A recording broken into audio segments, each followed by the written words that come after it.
Hey, good afternoon, everybody. It's August 4th, 2023, and we are in the Old Testament book of Judges, and we're going to read chapter 14 today. Story of Samson. We saw his birth yesterday, which was quite remarkable. Remarkable in the sense of all these judges that we've seen, because we didn't see that with any of them that we would hear about their birth. So there was significance attached to that. The angel of the Lord show up, which we said was a pre-incarnate version of Christ, or before he came, how did he interact with the earth? He would be the angel of the Lord, delivering messages, prophecies, preparing Samson's parents for how God wanted Samson to be raised, which was as if he was a Nazirite, which meant that he did not eat unclean food, he didn't touch dead bodies, and he didn't cut his hair. Now, what is it?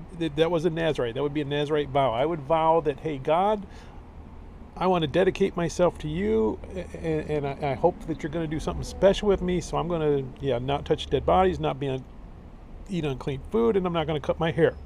So that when people look at me, they're going to say, oh, that guy made a vow to the Lord to do something. Basically, that was it. Now, no actual power in that, in any of that stuff. That the power was in, I'm dedicating myself to you, God, and that was just the visible appearance that I was. And that's kind of important because we see in here that, well, he eats honey out of a dead lion, so he's kind of violating. Now, he left his hair long, so does that mean that he only cares about part of the vow, or he disobeyed God in some things? Well, his parents made the vow, he didn't. So he's raised as a Nazirite. He isn't necessarily a Nazirite, because you can't make me something. So until he actually makes that vow, he would not really be a Nazirite. So not necessarily a sin that he's breaking some of that vow, because again, it really isn't his vow. It was a vow made between angel of the Lord and his parents. But he's raised that way, so he has a good understanding probably of what it meant. There's some obedience to God in here, but he's not really taking that vow seriously, it looks like.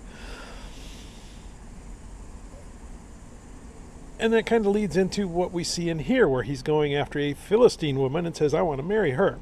Go get her for me, Dad.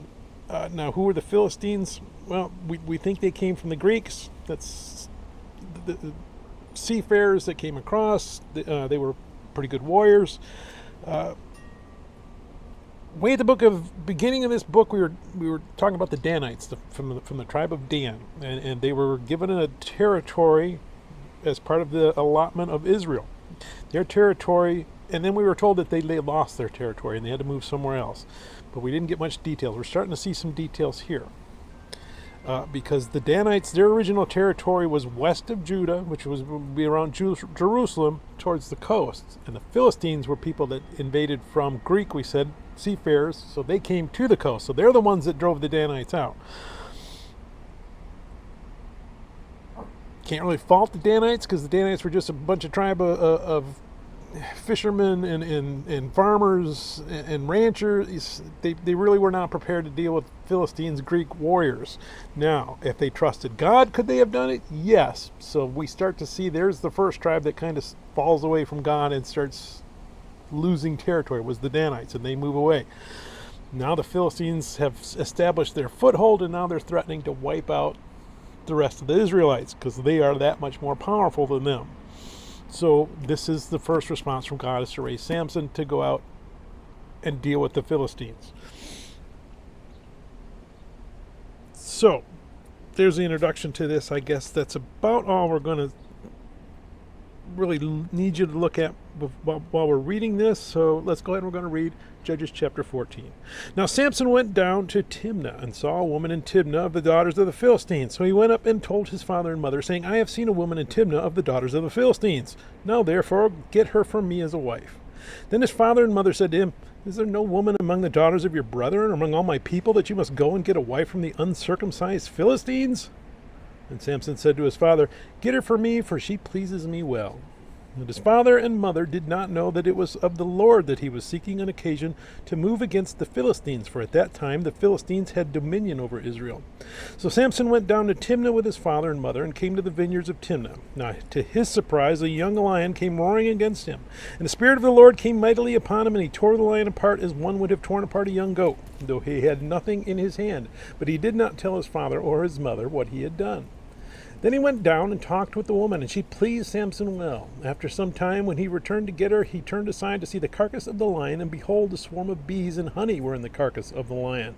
He took some of it in his hand and went along eating. And then he came to his father and mother, and he gave some to them, and they also ate. But he did not tell them that he had taken the honey out of the carcass of the lion. So his father went down to the woman, and Samson gave a feast there, for young men used to do so. And it happened, when they saw him, that they brought 30 companions to be with him. Then Samson said to them, "Let me pose a riddle to you. If you can correctly solve and explain it to me within the 7 days of the feast, then I will give you 30 linen garments and 30 changes of clothing. But if you cannot explain it to me, then you shall give me 30 linen garments and 30 changes of clothing." And they said to him, "Pose your riddle, that we may hear it." So he said to them, "Out of the eater came something to eat, and out of the strong came something sweet." Now for 3 days they could not explain the riddle. But it came to pass on the 7th day that they said to Samson's wife, "Entice your husband, that he may explain the riddle to us, or else we will burn you and your father's house with fire. Have you invited us in order to take what is ours? Is that not so?" And Samson's wife wept on him and said, "You only hate me. You do not love me. You posed a riddle to the sons of my people, but you have not explained it to me." And he said to her, "Look, I have not explained it to my father and my mother, so should I explain it to you?" Now she had wept on him the 7 days while the feast lasted, and it happened on the 7th day that he told her, because she pressed him so much.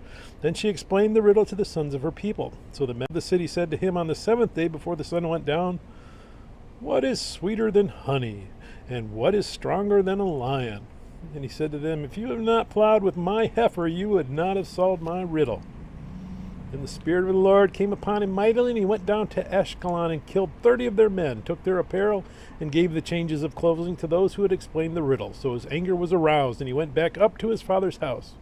And Samson's wife was given to his companion, who had been his best man. May God bless the reading of his word. May God bless you. Bye.